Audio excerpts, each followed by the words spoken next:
안녕하세요. 여러분의 경제탐험 동반자, 경제학장 박사입니다. 우리가 지금 펼쳐보고 있는 이 국제경제학이라는 거대한 지도에는요, 정말 중요한 지점들이 몇 군데 있어요. 그중에서도 오늘 우리가 탐험할 거시경제 정책의 효과는, 이건 뭐랄까, 한 나라의 경제 정책이 전 세계랑 어떻게 맞물려 돌아가는지 그 핵심을 보여주는 아주 중요한 사거리 같은 곳이에요. 정부나 중앙은행의 작은 결정 하나가 우리 주머니 사정과 환율에 어떤 파도를 만들어내는지 이걸 이해하면 세상을 보는 눈이 완전히 달라질 겁니다. 자, 준비되셨으면 함께 출발해 볼까요? 바로 그 질문. 네, 아주 핵심을 찌르는 질문이네요. 정부와 중앙은행의 정책 결정이 우리 경제에 미치는 영향이라 이게 마치 날씨 예보만큼이나 우리 생활에 중요하거든요. 그 정책이라는 파도가 어느 방향으로 또 얼마나 크게 칠지 예측하는 법. 오늘 저랑 같이 아주 명쾌하게 한번 파헤쳐 봅시다. 맞아요. 처음엔 이게 막 얽히고 설켜서 되게 복잡해 보일 수 있어요. 근데요, 걱정 딱 붙들어 매세요. 왜냐? 오늘 우리 손에는 특별한 지도가 쥐어질 거거든요. 이 강력한 분석 도구, 이 지도만 있으면 아무리 복잡해 보이는 경제 현상도 그 속을 환히 들여다볼 수 있게 될 겁니다. 자, 그럼 그 지도로 한번 펼쳐볼까요? 오늘 우리의 탐험 경로는 이렇습니다. 첫째, 우리의 나침반이 되어줄 DDAA 모형에 대해 알아볼 거고요. 그리고 그 나침반을 가지고 일시적인 정책과 지속적인 정책이 각각 어떤 다른 결과를 낳는지 분석해 볼 겁니다. 그리고 유동성 함정이라는 아주 흥미로운 특별 미션도 한번 해결해 보고요. 마지막엔 여러분 모두가 진짜 경제 탐험가로 거듭나는 시간을 가져보겠습니다. 좋습니다. 첫 번째 목적지에 도착했습니다. 바로 우리의 나침반, DDA 모형이죠. 이 모형은요, 한 나라의 문을 활짝 연 개방 경제에서 국가 전체의 소득과 환율이 딱 하고 어떻게 결정되는지를 보여주는 정말 정교하고 강력한 지도라고 할 수 있습니다. 자, DDAA 모형의 정의가 나왔네요. 근데 이거 어렵게 생각할 필요가 전혀 없어요. 우리 경제는 크게 두 개의 시장으로 돌아간다고 생각하면 쉬워요. 하나는 물건을 만들고 사고 파는 생산물 시장, 또 하나는 돈이나 주식 같은 금융자산을 거래하는 자산 시장. DDAA 모형은 바로 이 두 시장이 동시에 오케이, 만족하고 균형을 이루는 그 절묘한 지점을 찾아주는 아주 고마운 지도인 셈이죠. 이걸 좀 더 재미있게 비유해 볼까요? 생산물 시장을 나타내는 DD 곡선은 늘 활기차고 긍정적인 스폰지밥 같다고 생각해 보세요. 실제 생산과 소비처럼 아주 현실적인 활동을 보여주죠. 반면에 자산 시장을 나타내는 AA 곡선은 이건 좀 까다로운 징징이 같아요. 왜냐하면 이자율이 조금만 바뀌거나 미래 경제가 좀 불안한데? 하는 기대 심리 하나만으로도 돈의 흐름이 확확 바뀌거든요. 아주 민감하고 예민하죠.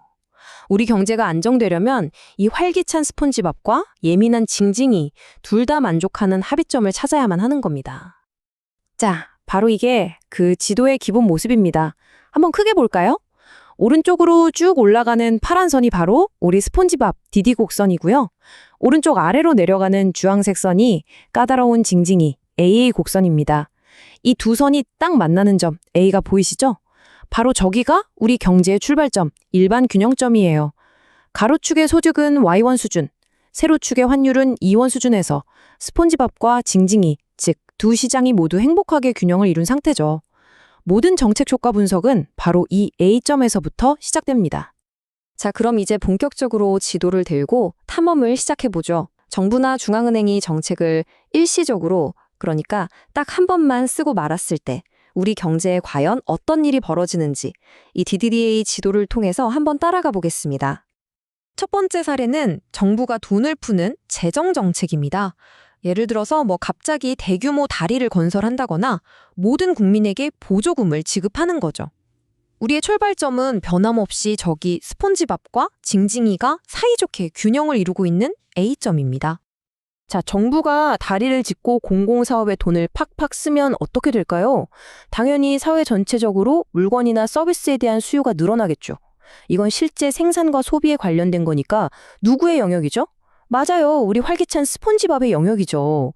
그래서 그래프를 보시면 DD 곡선이 오른쪽으로 쓱 이동하는 게 보일 겁니다. 스폰지밥이 더 신나서 활발하게 움직이기 시작한 거예요. 스폰지밥, 즉 DD 곡선이 오른쪽으로 움직이면서 새로운 균형점 B가 만들어졌습니다.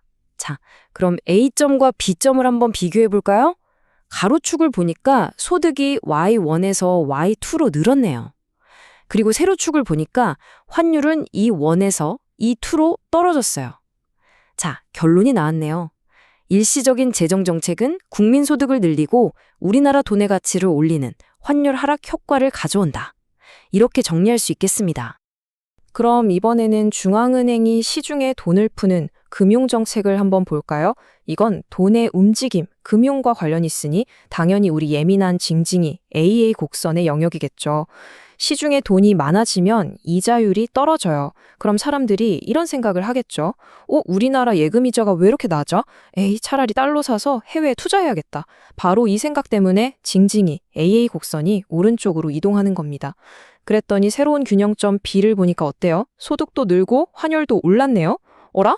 아까 재정정책이랑은 결과가 좀 다르죠?